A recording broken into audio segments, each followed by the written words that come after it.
counted him down. 3, 2, 1. And then he jumped. But this was when everyone in my backyard learned a very important lesson, which is, if you mess around, you're gonna find out.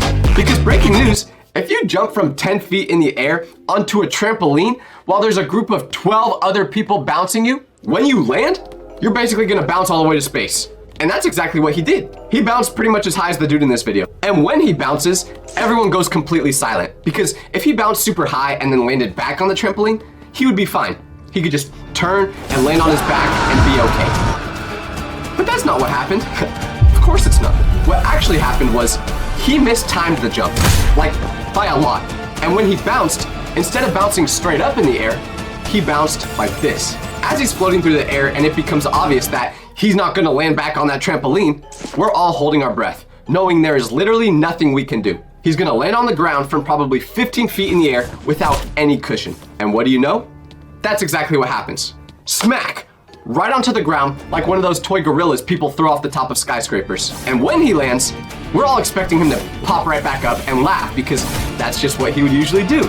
He was the group daredevil. Sure, he would get bumps and scratches sometimes, but he always ended up being okay. Well, not this time, because he's laying there, face flat on the ground, not moving. We all wait about 5 seconds before doing anything, just out of pure shock, and then we all run over to him. We roll him over, and thankfully, he's alive, but he had the same look on his face I have after being on the toilet for an hour. He's like this.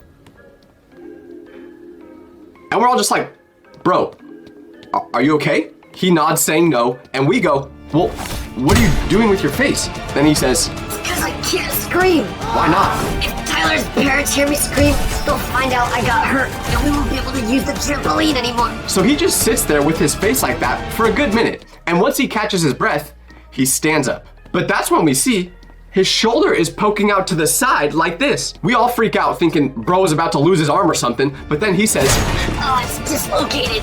So now I say, dude, let me get my parents. They can help. But he insists. No adults. They can't know about this. Just prop it back into place for me. I've never done that before, but I just did what he told me to do, and it worked. His shoulder was back to normal.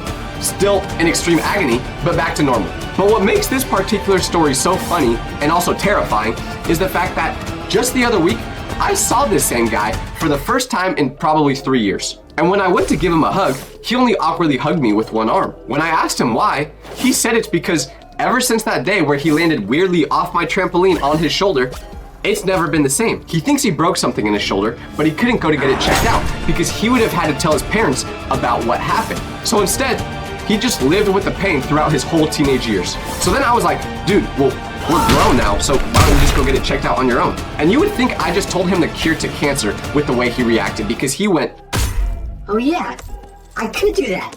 That's a good idea, I'm gonna go do that. I don't know if he actually listened to me, but what I do know is, even though I'm older now, I still haven't gained any brain cells.